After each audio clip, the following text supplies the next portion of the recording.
আসসালামু আলাইকুম সবাইকে স্বাগত জানাচ্ছি আমাদের আজকের ক্লাসে। আজকে আমরা আলোচনা করতে চাই ক্রেটিনিজম নিয়ে। So what is cretinism?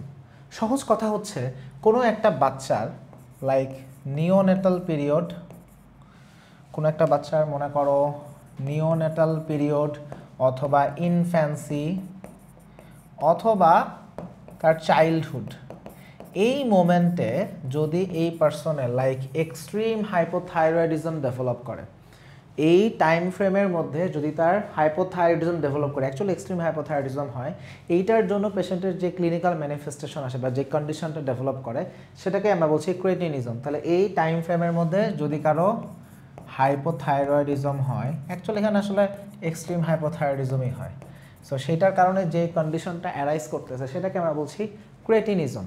এখন তোমার মনে প্রশ্ন আসতে পারে কখন নিওনেট বলি, কখন ইনফ্যান্সি বলি, কখন চাইল্ডহুড বলি। সো বেসিক্যালি নিওনেটাল পিরিয়ড হচ্ছে জন্মের দিন থেকে শুরু করে 28তম দিন, এটা হচ্ছে আমাদের নিওনেটাল পিরিয়ড। ইনফ্যান্সি কি?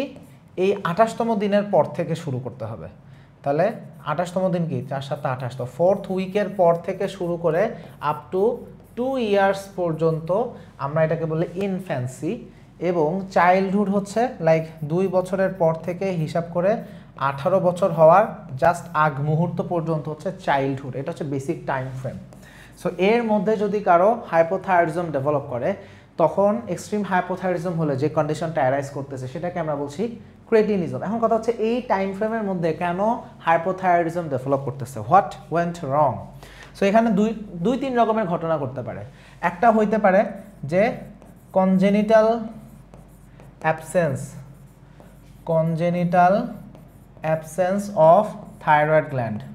তার মানে কি ফিটাল সময় থেকেই তার থাইরয়েড গ্ল্যান্ড অ্যাকচুয়ালি নাই, এটা তৈরিই হয় নাই, একটা বার্থ ডিফেক্ট, এটা একটা হতে পারে। অথবা তার থাইরয়েড গ্ল্যান্ড ঠিকই তৈরি হয়েছে, বাট থাইরয়েড হরমোন সিনথেসিস করার জন্য তার যে গুরুত্বপূর্ণ যেই এনজাইমগুলো থাকা দরকার ছিল সেই এনজাইমটা প্রোডাকশন হয় না। কেন? Because of some genetic defect. হতে পারে কি তার একটা জেনেটিক ডিফেক্ট আছে এবং সেই জেনেটিক ডিফেক্টের কারণে তার থাইরয়েড হরমোন প্রডিউস করার জন্য যে এনজাইমগুলো দরকার সেই এনজাইমগুলা একটা ডেফিসিয়েন্সি আছে। সো সেই এনজাইমের যদি ডেফিসিয়েন্সি থাকে তখনও কিন্তু পেশেন্ট আসলে থাইরয়েড হরমোন প্রোডাকশন হবে না বা খুব অল্প পরিমাণে প্রোডাকশন হবে হয়তোবা।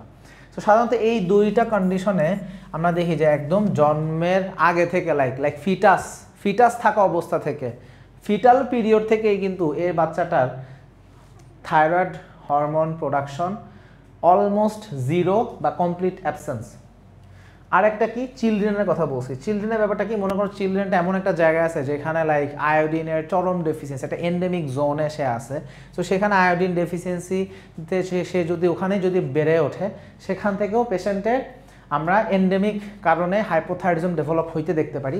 সো চিলড্রেনের ক্ষেত্রে হয়তোবা তার দেখা যাচ্ছে যে এনজাইমে কোনো ডিফেক্ট নাই, থাইরয়েড গ্ল্যান্ড ঠিকঠাক আছে, বাট সমস্যা হচ্ছে সেইখানে আয়োডিন ডেফিসিয়েন্সি আছে, সে একটা এন্ডেমিক এরিয়াতে থাকে। সো সেখানে যেহেতু আয়োডিন ডেফিসিয়েন্সি, সেইটার কারণেও তার ক্রেটিনিজম ডেভেলপ করতে পারে। তাহলে এটা হবে এন্ডেমিক ক্রেটিনিজম। তখন এটাকে আমি কি বলবো? Endemic cretinism. এখন ক্রেটিনিজম যদি কারো আসলে ডেভেলপ করে, আমাদের আসলে এটা নিয়ে কেন আমরা এত বেশি কনসার্নড? এটা নিয়ে কনসার্ন হওয়ার সবচেয়ে বড় ব্যাপারটা হলো দেখা যায় সাধারণত আমরা আসলে এটাই বেশি ফেস করি, কারণ এখন তো আসলে আয়োডিন সাপ্লিমেন্ট তো আসলে লবণের মধ্যে থেকে শুরু করে বহু জায়গায় আয়োডিন সাপ্লিমেন্ট দেওয়া হয়। এখন আসলে দেখা যাচ্ছে কনজেনিটাল ল্যাক বা congenital absence of thyroid gland বা এনজাইম ডিফেক্ট, সেখান থেকে আসলে আমরা ক্রেটিনিজম হইতে দেখেছি। ব্যাপারটা হচ্ছে যখন বাচ্চাটা লাইক ফিটাস অবস্থায় আছে, ইন্ট্রা ইউটেরান লাইফে যখন আছে, ততক্ষণ পর্যন্ত দেখা যাচ্ছে ফ্রম মাদার থেকে তার যে ব্লাডটা প্লাসেন্টা হয়ে আসলে আসতেছে, সেইখান থেকে সে কিছু পরিমাণ হলেও থাইরয়েড হরমোন সাপোর্ট আসলে পায়। সো ইন্ট্রা ইউটেরান লাইফ বা ফিটাল লাইফ বা ফিটাস থাকা অবস্থায় খুব একটা সমস্যা হয় না, বাট জাস্ট আফটার বার্থ, কিন্তু বার্থ হওয়ার পরে তার থাইরয়েড হরমোনের আর কোনো সোর্স বলতে গেলে নাই। তাহলে জাস্ট আফটার বার্থ তার thyroid hormone like kind of complete deficiency বা খুব মিনিমাম অ্যামাউন্টটা হয়তো বা আছে, যেটা খুব বেশি ম্যাটার করতেছে না। সো ওই মোমেন্টে প্রবলেম যেটা সেটা হচ্ছে এই থাইরয়েড হরমোনটা আমাদের বডি গ্রোথ, আমাদের মেন্টাল গ্রোথ সব কিছুর জন্যই এক্সট্রিমলি গুরুত্বপূর্ণ। সো দেখা যাচ্ছে এই সকল পেশেন্টের ক্ষেত্রে তখন দেখা যায় কি তাদের মেন্টাল গ্রোথ আসলে কমে যায়, তাদের বডি গ্রোথ আসলে কমে যায়।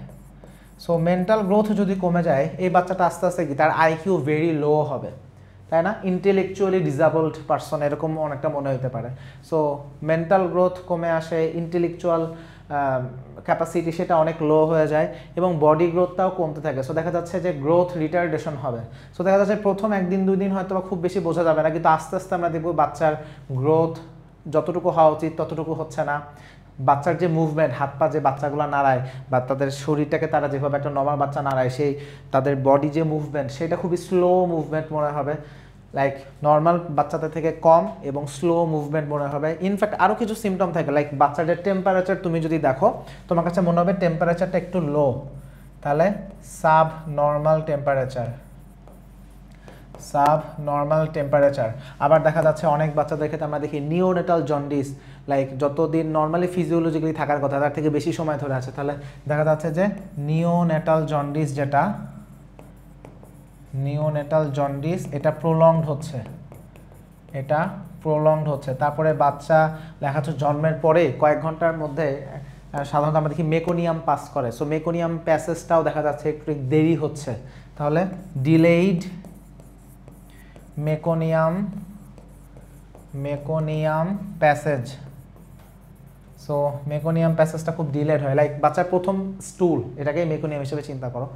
সো এই প্রবলেমগুলো আসলে আমরা অ্যারাইজ করতে দেখি। সো যদি এমন হয় যে লাইক বাচ্চা জন্ম নিছে আমরা খুব আর্লি লাইক 1-2 দিনের মধ্যে ডিটেক্ট করতে পারছি, খুব র্যাপিডলি পেশেন্টকে আমরা লিভোথাইরক্সিন সাপ্লিমেন্ট দিছি, okay no problem at all. But যদি আমাদের একটু লেট হয়, লাইক কয়েক সপ্তাহ দেরি হয়ে গেছে ডিটেক্ট করতে, ট্রিটমেন্ট দিতে দেরি হয়ে গেছে, এই বাচ্চার পার্মানেন্ট মেন্টাল রিটার্ডেশন হয়ে যাবে, বাচ্চার পার্মানেন্ট ব্রেন ড্যামেজ হয়ে যাবে, পার্মানেন্ট মেন্টাল রিটার্ডেশন ডেভেলপ করবে। সো টু অ্যাভয়েড দিস আমাদেরকে খুব আর্লি ডায়াগনোসিস করতে হয় এবং আমাদেরকে খুব আর্লি স্টেপ নিতে হবে।